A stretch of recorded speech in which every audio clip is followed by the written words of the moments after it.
Friday I didn't try stuff. Good to see you. Thanks for looking for Star Wars. Yeah. Congratulations. Thank you. Oh, really?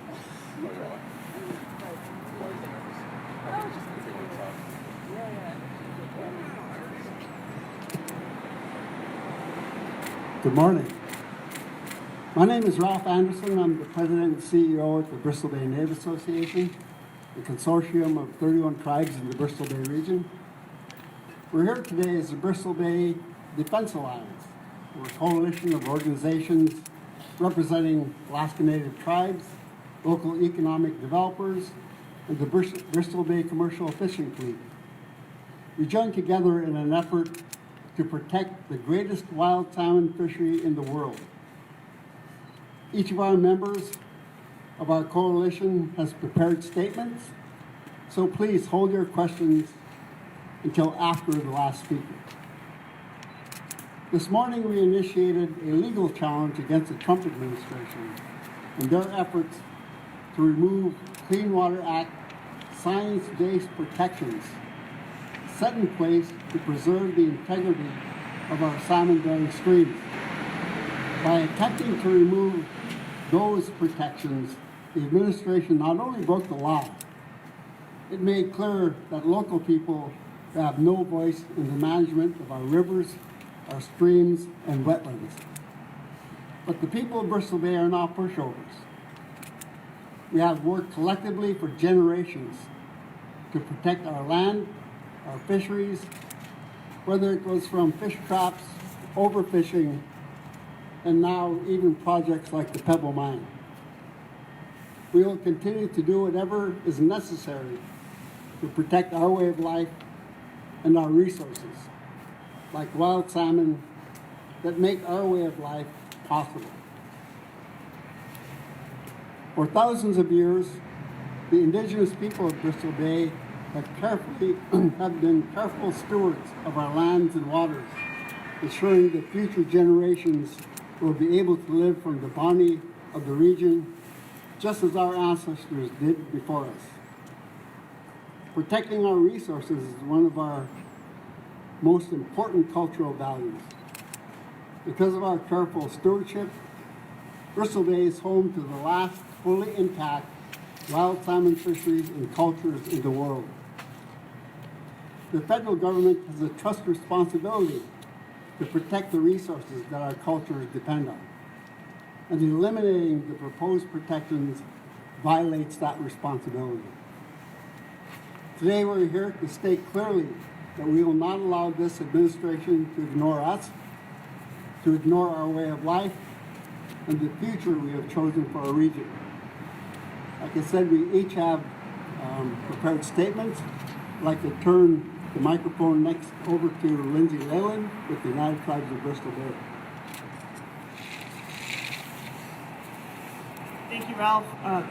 Good morning. My name is Lindsay Leyland. I'm the Deputy Director at United Tribes of Bristol Bay, a tribal consortium headquartered in Dillingham. We represent 15 member tribes and over 80% of the region's population in Southwest Alaska.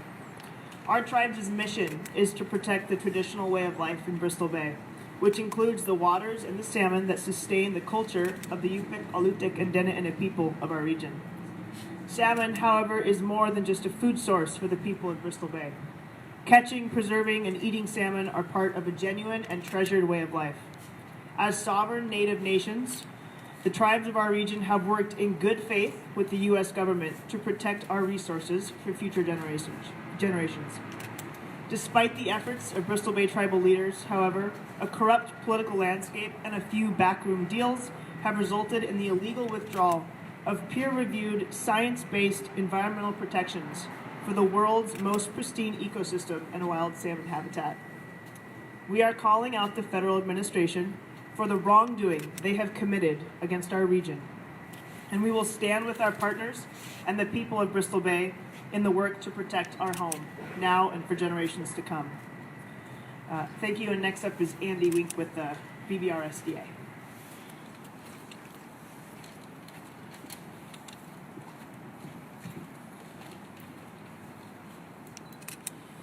Thank you, Lindsay. Hello, my name is Andy Wink, and I'm the Executive Director of the Bristol Bay Regional Seafood Development Association. Before joining BBRSDA, I spent over 10 years as a seafood economist, tracking Alaska seafood markets, quantifying its economic contributions, and researching ways to improve outcomes of the industry. BBRSDA represents the region's commercial fishermen. Our mission is to maximize the value of the Bristol Bay commercial salmon fishery. The Bristol Bay is the crown jewel of Alaska's entire salmon industry. This one region comprises roughly half of the world's sockeye salmon harvest, and last year it made up half of the state's entire commercial salmon value. It is truly an ecological wonder and one of Alaska's most important economic drivers, which is why we must protect the pristine habitat that makes it all possible. Our members are overwhelmingly opposed to the Pebble Mine project due to the legitimate concern over the impact of large-scale mining on salmon habitat. There simply is no precedent for open pit mining coexisting with sockeye salmon on this scale. The EPA's proposed determination to enact 404C Clean Water Act protections is an important tool for safeguarding the world's most valuable salmon fishery. And BBRSDA cannot allow it to be cast aside without due process. We are proud to join with other parties in this lawsuit for the benefit of our current stakeholders and all those in generations to come. Thank you very much. Next up, we'll hear from Norm Van Vactor with BBEDC.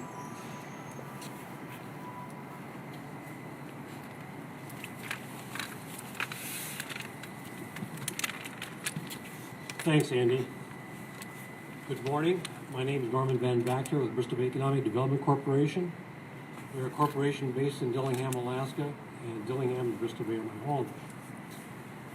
We represent 17 communities that extend from Fort Hayden on the Alaska Peninsula to the city of Togiak out to the west.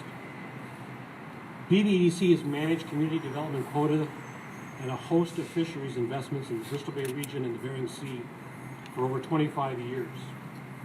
Our 17 member communities are rooted in individuals who are residents of the region who continue to oppose the Pebble Mine project because of the overwhelming scientific evidence of the potential devastating impacts of large-scale mining and what this project could have on our region.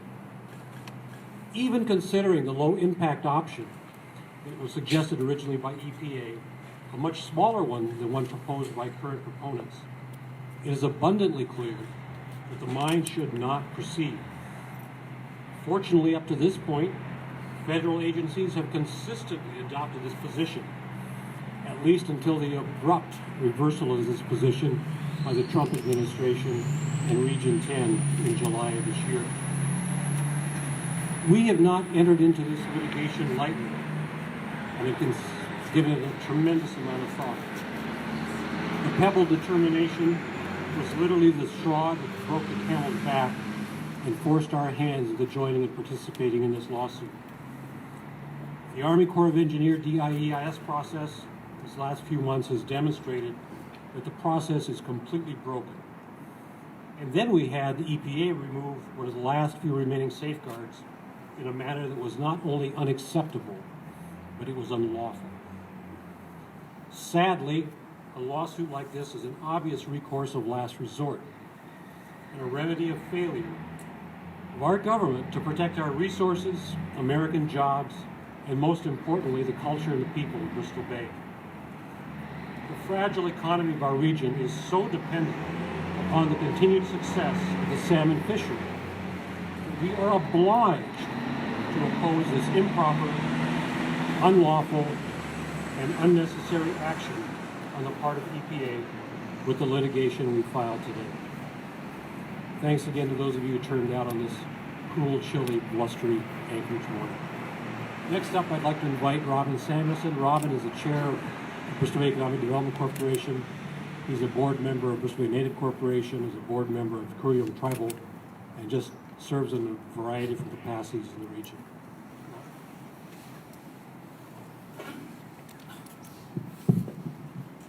Thank you, Norm.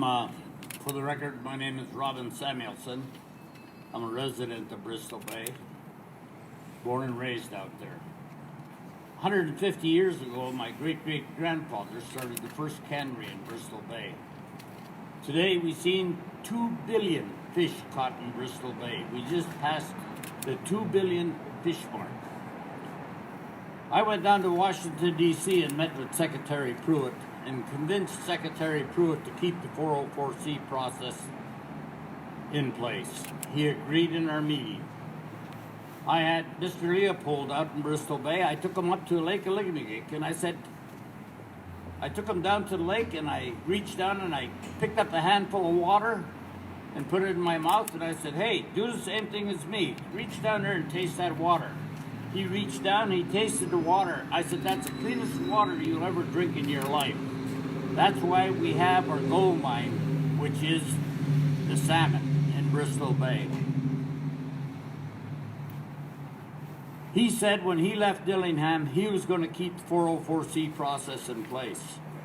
My tribe, Chugin Tribal Council, has met with EPA. They said they were going to keep the 404C process in place, that they would be acting on the best science available. Well, lo and behold, the federal government lied to us, and that's why I'm here before you today. They lied. They did away with the 404C process and went to a 404Q process, which is between the EPA and the Corps. Nobody else. No more public input. As our senator from Washington, Lisa Murkowski, said, it's got to be based on the best science. Well, folks, it isn't based on the best science. Name me one federal agency that has agreed with the EIS. Name me one state agency that has agreed with the EIS. They're trying to fast-track this mine into Bristol Bay. My people, my homeland, is going to fight them tooth and nail, and that's why we're here today at the federal courthouse. We had no alternative. They said, you guys keep your mouth shut and go in a corner and sit. Well, they might have been lucky to do that at the turn of the century. But today, hell no, we're not going to keep our mouth shut. We're going to fight these people till the end. Thank you.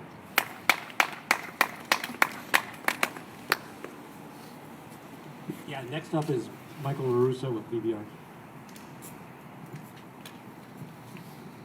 Thank you. Thanks, Robin. Is this on? Good morning.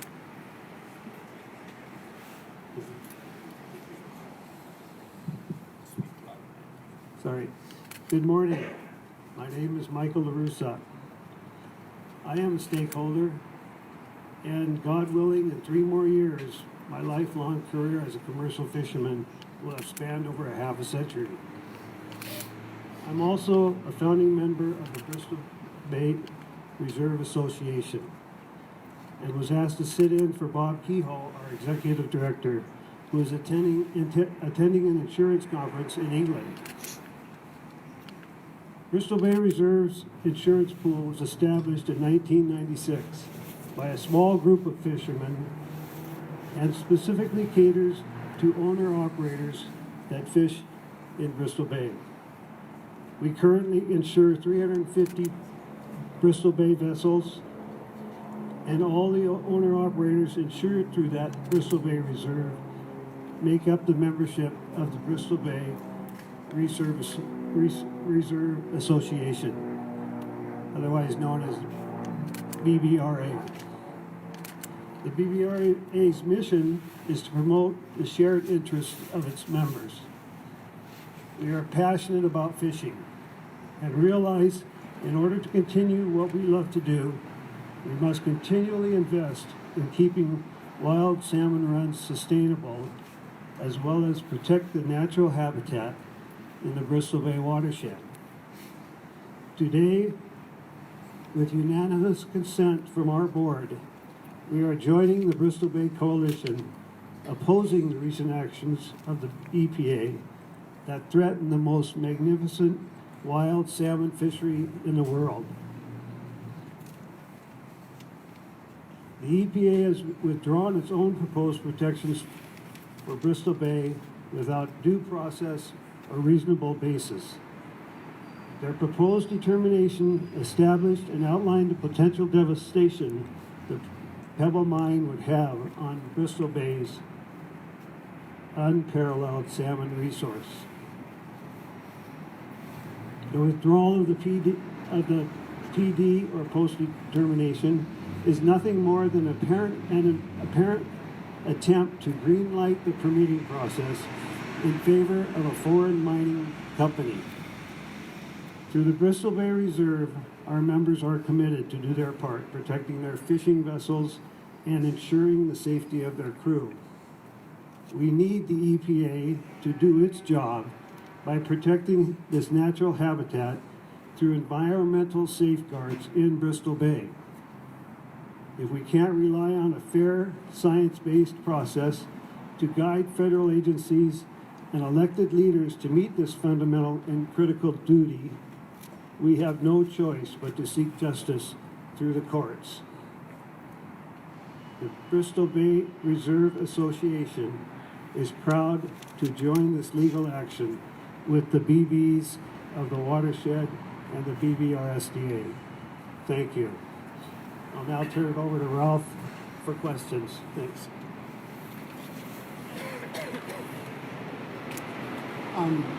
We're now open for questions. When you have a question, please identify yourself and your affiliation. If you have a question about the litigation itself, we can provide you with the contact information for our lawyers. We assembled a real distinguished group of legal advisors on this matter. So now we're open for questions. Please let us know who your question is directed to. Thank you. Grant Robinson with KTUU, and Ralph, you can probably take this, or if anyone else wants to chime in. So we know the end goal of what you're seeking, but what specifically do you want to come out of this litigation? Norm, would you like to answer the question? I'll be happy to give it a shot. Obviously, we want the Pebble determination reinstated. We think, again, that there was absolutely no reason for it to be withdrawn. And at the end of the day, the process that EPA went through to withdraw it was inappropriate and unlawful. And again, maybe while I just have everybody's attention, again, if you have specific legal questions as it relates to this, we have, as Ralph said, we think a fantastic legal team. Jeff Feldman is our senior legal counsel, and his phone number is 907-229-1620. Again, 907-229-1620, and he'd be happy to take any calls and answer any questions.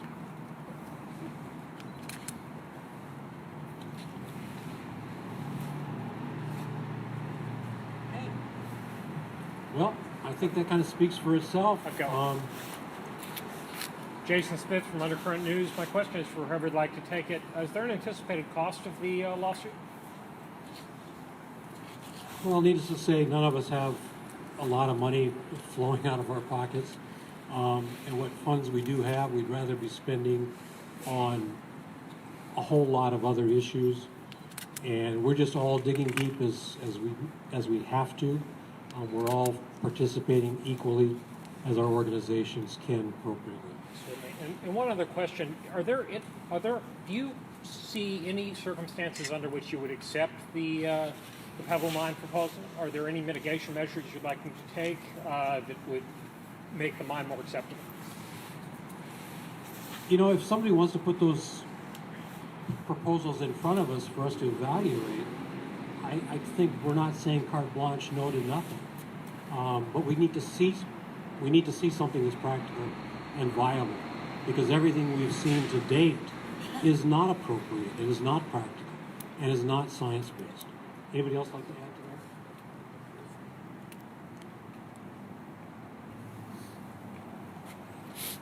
to that? I'd just like to add that, while the real gist behind our litigation is the withdrawal of the proposed determination.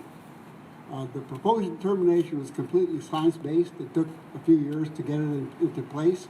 public hearings are held throughout the region, throughout the state, that really set the standards for development of the Pebble Mine.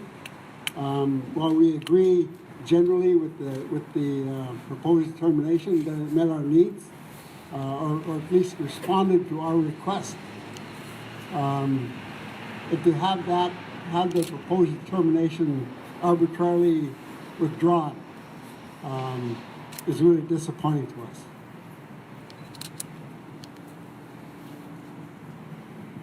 Yeah, Jason, just in speaking to the precedent here, there's no precedent for a mine not affecting salmon habitat, and a lot of the design elements that are in this mine either have never been tried anywhere else in the world or are completely new.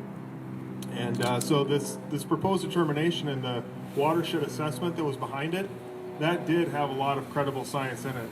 It was 3 years of peer-reviewed, independent scientific study, and the draft EIS has not had that.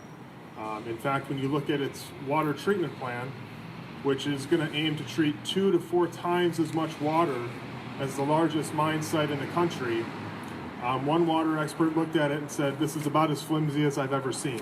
I can't tell where things are. You look for something here, it's in another place. I don't get it." That's not the type of science that we need out of this process, and that's why we need the proposed determination and the watershed assessment to remain in place. Thank you.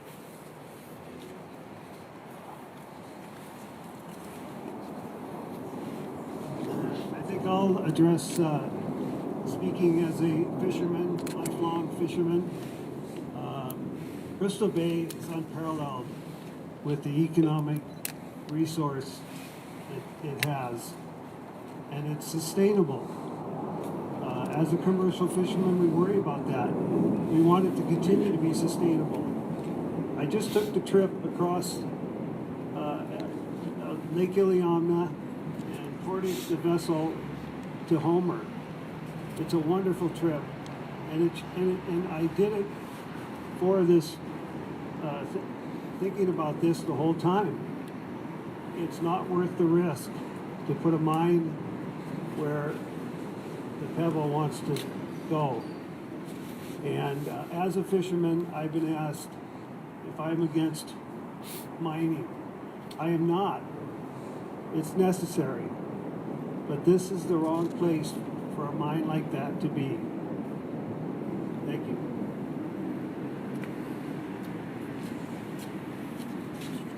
You asked the cost of this mine. I'm a Yupik from Bristol Bay. My native name is Yupiat. This mine has the potential to wipe out my native culture that's thrived for thousands and thousands of years. We will spend our last goddamn penny fighting this mine. There's no question in the Yupik's mind.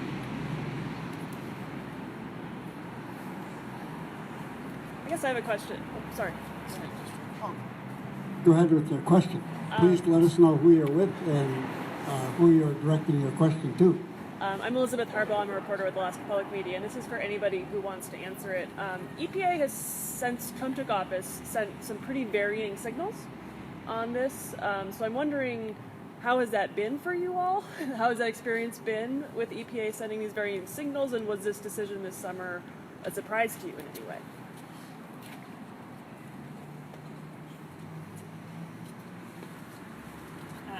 Thanks for the question.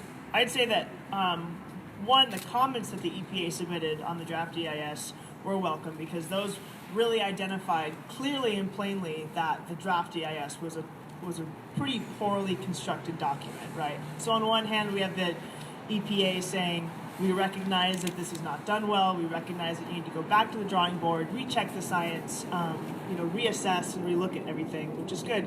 On the other hand, we have top leadership at the EPA who's making decisions behind closed doors without receiving comment, receiving public input from stakeholders, from shareholders in the Bristol Bay region. So while those mixed messages are frustrating, it is good to know that the science is still there and valid, and the Bristol Bay watershed assessment is still valid. However, it's very clear that the political leadership at the top has directed this, the withdrawal of the PD, to be one that's not based in public input and scientific assessment. So while they're frustrating and confusing, that's essentially why we're here today with this lawsuit. My work is with the Bristol Bay Native Association. Our work is with the Department of Interior. And the Department of the Interior even came out against withdrawing the proposed termination of the watershed assessment. Their comments on the DEIS was that it wasn't actually science-based, that the science in the work was really thin. So my view has always been that that after hearing from EPA and from the Department of Interior, that really the process really needs to start over again, or at least bring back into consideration the watershed assessment and the proposed termination. Again, my personal view, I mean, just what we see on the news, is that regarding everything, the Trump administration seems to be pushing back against and trying to nullify all the regulations and actions that were approved by the previous administration, of the Obama administration. They're taking steps against health care. Now they're taking steps that threaten our life. Thank you. A quick question for you. I'm doing Strickland, working on a documentary, also Fisherman in Bristol Bay. Pebble has previously said that they don't want to go where they're not wanted, and you guys represent a pretty complete, you're pretty completely representative for Bristol Bay here. Could you just speak to what kind of message you're trying to send with that, and maybe if there's anything you'd like to say to Pebble about going where they're not wanted? Well, I think you're absolutely right. I think the group that's standing up in front of you does represent some significant and differing interests in the region. An awful lot of us represent communities. Ralph Anderson with Bristol Bay Native Association represents every tribal community in the region. We specifically, BBDC, represent 17 coastal communities. UTBB obviously represents all the tribes in the area as well, or the vast majority of the tribes. And then you have BBRSDA and BBR representing all the commercial fishing interests. And so it is a complete and diverse group.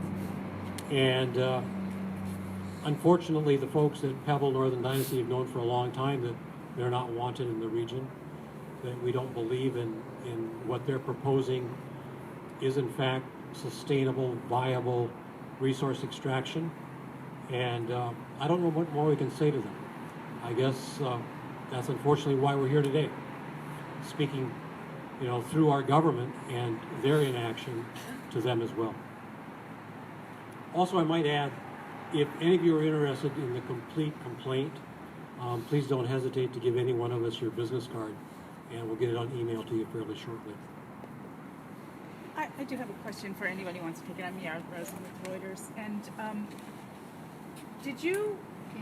have you in the past thought maybe this mine was dead and then got resurrected? This has been a long road for you. No, we've never thought the mine was dead. We knew that there was a process. And the process, we asked to be treated fairly in the process. We asked the process to be based on science. And it wasn't until we got a new president, President Trump, and we got a new governor, Governor Dunleavy, that seemed to be meeting out at the airport here in Anchorage. And all of a sudden the rules changed, and we were told to keep our mouths shut. They were going to a 404Q process. The EIS tells us that the mine is a disaster at any stage or level, because that area, the water between the Malchetna and Iliamna Lake, the water table goes back and forth as you go down. They've proven that. And we knew that the science will say this mine is going to be a high-risk mine. And The politicians jumped in and changed the rules the last minute, and that's why we're here today.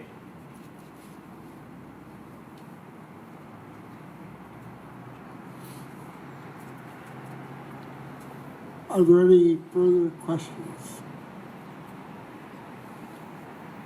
Again, we'll be here for a few minutes when we're done here. And we have contact numbers for our legal team.